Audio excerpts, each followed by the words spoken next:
Like, that's just wrong. So I'm just saying. Um, Well, she could always listen to Tim's podcast. Oh, shoot. He doesn't have one no, actually, anymore. if you wanted to listen to his He stopped those a podcast, few years ago. he was the one that actually went ahead and got everything rolling. Mm-hmm. And Hmm. then left. So Ben, do you have a podcast? Technically, it's the 8:30 one. Podcast They for eight passion. the 8:30 on what day? The one Saturday. we just went through just a half an hour ago. Oh, Yeah. So well, they I, were I don't they were really steal the so spotlight. I prefer to stay in the shadows and just direct it. mm, so Ben and I, story behind that podcast for passions. This is something that educators could learn, is be a little passionate about something. Um, and so will Kernetha go ahead and listen to this podcast? Anybody think she will? No. And no, why do you guys all think she won't listen to it? because she already knows everything.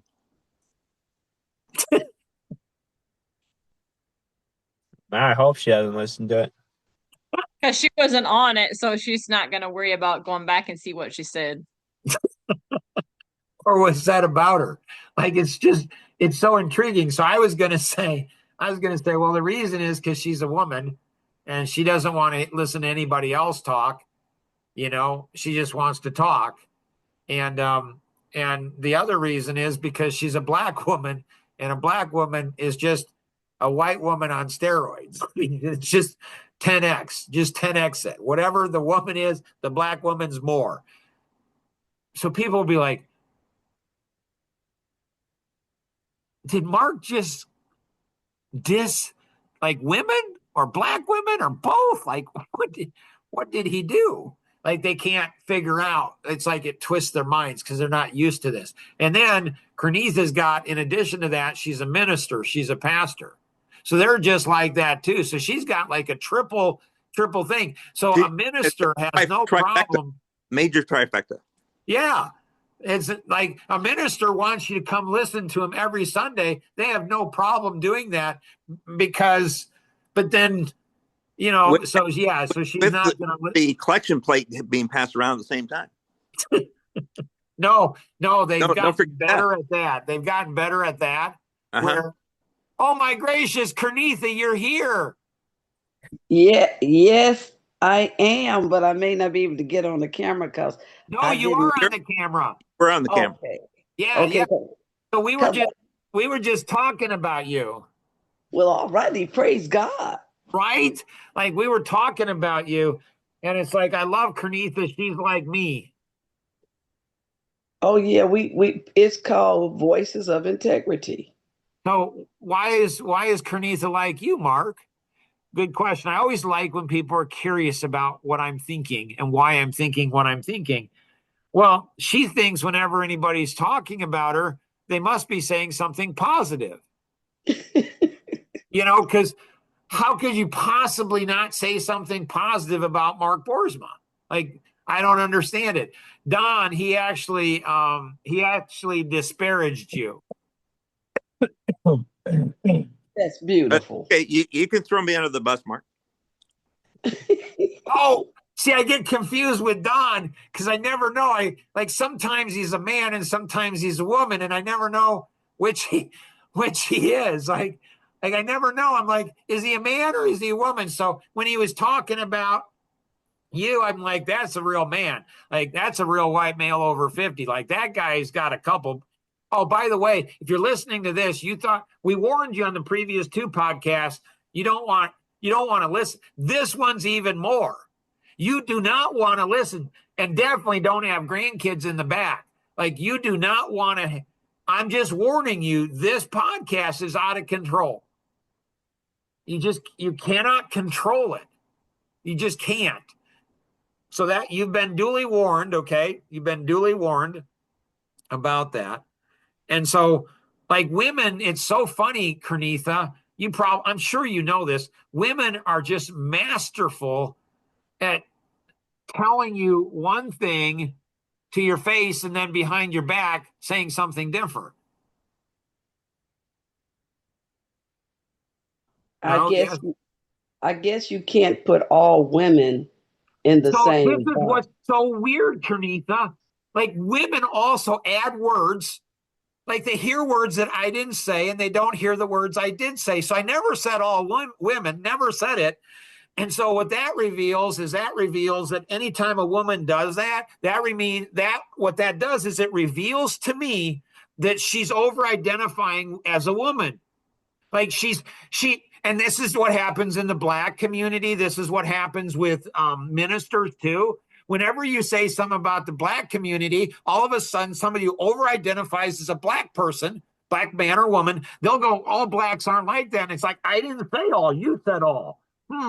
That's interesting. Women and pastors, ministers do the same thing. So I'm a little surprised that you went ahead and did that, but you're a woman, so it's natural you're going to over identify with them.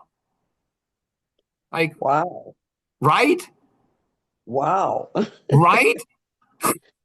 I think that that's your interpretation, and you have a right to your opinion. Well, you say that a lot.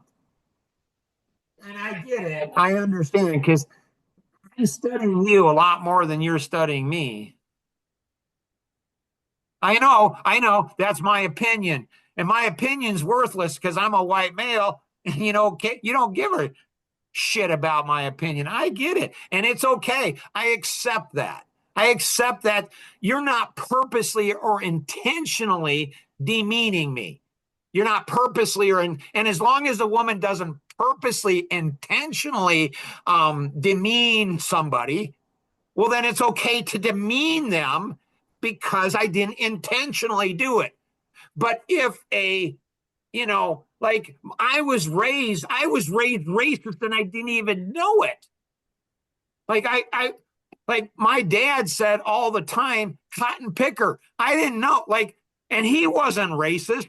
At least I didn't know he was racist. I didn't know until like just a few years ago that if you say cotton picker, that's like saying the N-word. It's like I didn't even think of that as being something negative. But it doesn't matter because I'm a white male. So if I inadvertently go ahead and say something that's offensive to pretty much anybody, well, then it's my fault. And it's like, but nobody cares about my feelings. Like nobody cares about me. Like I'm just a slave. Like I'm a slave. And this is where I love having podcasts with you because I didn't realize that I could be as big as a victim as women and Black. Like, I didn't realize I could blame the Black community for the original sin. Like, if it wasn't for the Black man and woman, then I couldn't go ahead. I mean, I wouldn't be in my state. I would be and in here. And so, if people, you probably, and so Kernetha, with you, you like to see the red face come out in me. Would that be You fair to know, say? you know what? You said something so powerful. My dad used to say cotton picking all the time. He said, that's a cotton picking, but I never knew until you brought it out to me.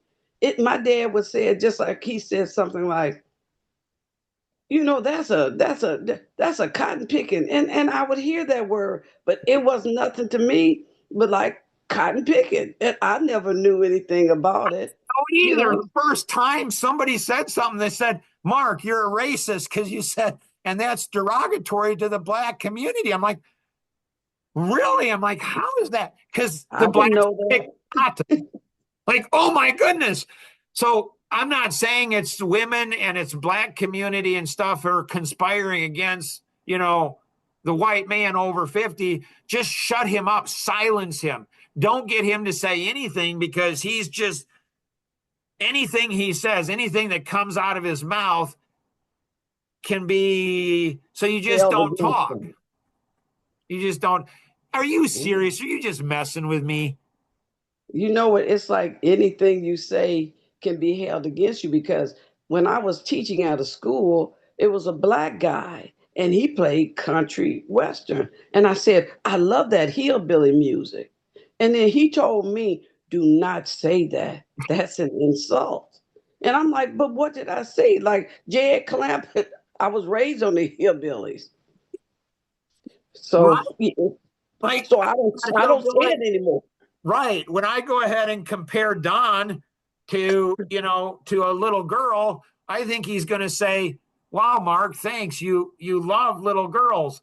Like I have 6 granddaughters, so when he says love little girls, it's appropriate. Like they're adorable. Like they're sassy and they're cute and they're funny and they can get so angry and then all of a sudden like they can be yelling and screaming and you say you want to suck her and then they're happy. It's like little girls are the coolest thing in the world. But, it's just the whole society has become so sensitive about everything. And again, I'm a late bloomer.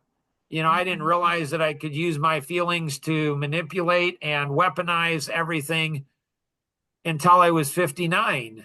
Like Ben, Ben is our son. And so he's 26.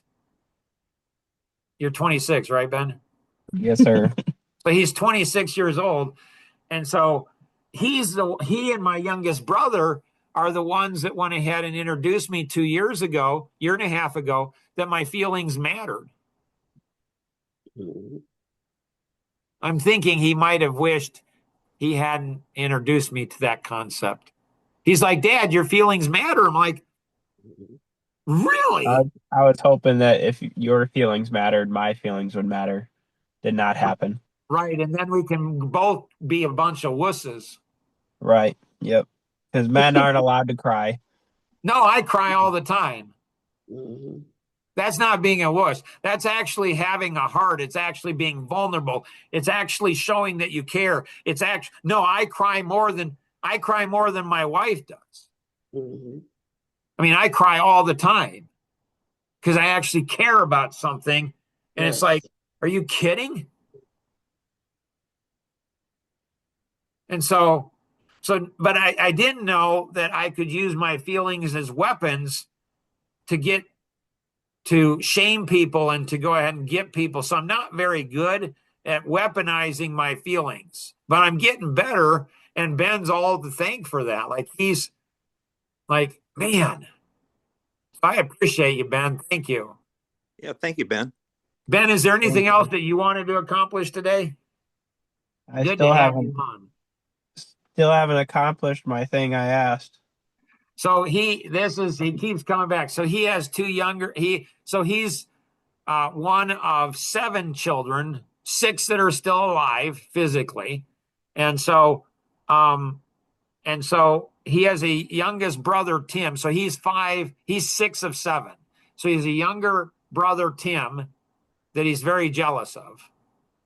Don's Super curious, like, jealous. why is Ben so jealous of, like, what kind of dastardly deed, what kind of attention did Mark show to his youngest son?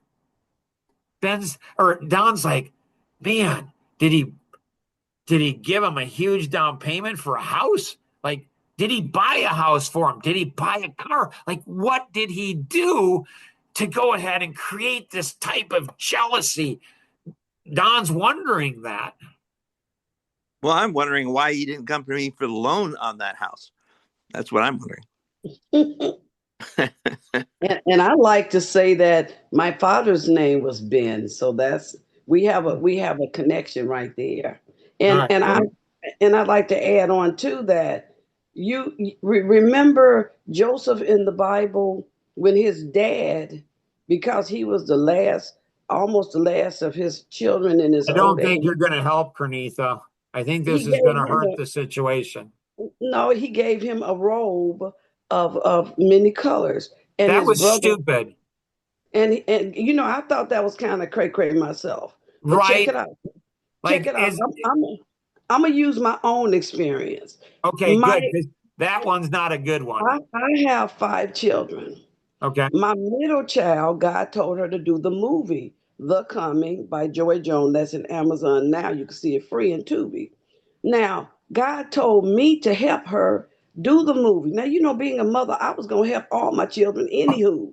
So I helped her in this one. When I go to church, she runs after me. Ma, I want to go with you. Even though I make all of them go, but when I go to some special, Ma, I want to go to church with. So she went to church with me.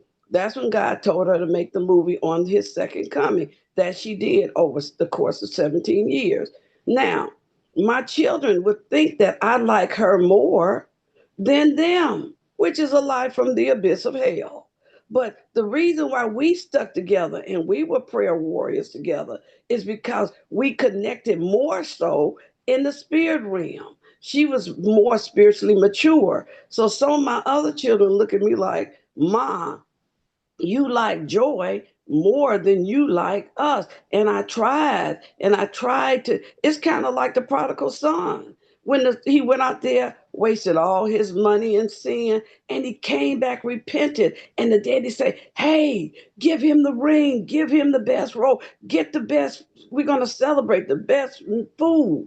And his other brother said, hell no. How you gonna do that to him? And I've been with you all along, and here come this little whoremonger. He squandered all this money, and you gonna just holler at your mama. So then he had to explain to him that everything I own is already yours. Why you tweaking? So it's just you don't have to do anything wrong for the other one not to be mature enough to see the truth of what's really happening. Now you have to be careful that you're not a parent who does show favoritism, because many parents ignorantly show favoritism. So Right. it's a thin line. Right. And so this is what Ben is so frustrated about, because it's Tim's birthday today. And That's so what it is. it's Tim's birthday today. And so what did I And you sent do? out a text, and you sent out a text to the whole family, and then on my birthday, I didn't get a big, massive text. Right.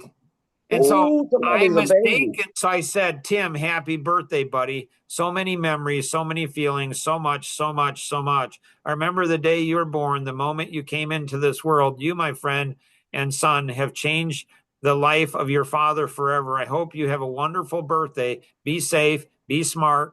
Know that you are greatly loved. Love you, buddy, Dad. So I thought that Ben, mistakenly, so I included him in. I'm like, he's not going to go ahead and go all wonky on me on this. And Angela, she's not going to go all wonky on this. Like, I didn't get him a birthday card, didn't give him a gift. His mom probably did all of that, but I didn't do that. All I did is send him a text. And so, Right. like, and it's not going to create that one text saying, I'm not going to see him on his birthday. I'm not going to go down and be with him on his birthday. And it's not because, I don't smoke weed or drink. It's not that reason, I'm sure. I'm sure it's not that reason. And so it's just weird to me. Like, I was not needy with my mom and dad. And maybe I was my mom's favorite because I was the least needy. And maybe that's why I was the most favorite, because because I wasn't needy. And I got to run here early today. You guys are free to continue on. So I think when what I learned, like, Ben, I hope you stay on in the future, because I think that with Don and Kernetha, I think that they can help you understand things that your father is incapable of helping you to understand. And you and Kernetha and Don both understand that. Both All right, understand. can I throw in something And I got to run. I'll let you guys keep going if you want. I've got to run also. But go ahead. Sorry. So you see with your kids that they need something you cannot provide as a mom or dad. So what you do in love for them is you try to find somebody else that can provide that for them. You try to bring them into their life. You try to help them, because you're like, I would like to give my child, but I cannot give them. And so you have said to me, like when we were kayaking, which doesn't happen with your brother or your sister, And so you and I do so much because we live close together, don't with them. But then they do get, a whole week that I might spend with them. And so when we were kayaking and you said, Dad, I wish I could be like you. Um, I care about what everybody thinks about me. You don't care about what anybody thinks about you. And so I've been trying to give you that gift where, Ben, don't care, because like Alvin Miller said, that'll manipulate you. People will manipulate you. Kernetha, she might be able to say something, Ben, to you in a different way than I can. And she might be able to give you the gift that I want to give you. I don't want you to be so vulnerable to people that you care so much that they can manipulate you. I want you to have confidence, to be your own man, make determinations. Kernetha is like that as a woman, and that's unusual for a woman. Most women, big time pleasers, but Kernetha is different.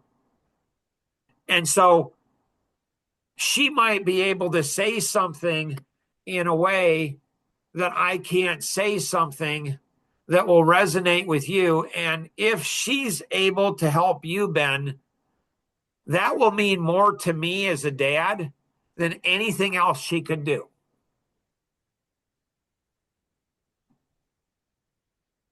So I'm going to take off here. You guys can continue on if you want to. If you're listening to the rebroadcast, always remember we can accomplish so much more together than we ever could on our own. Have an amazing day. Bye-bye.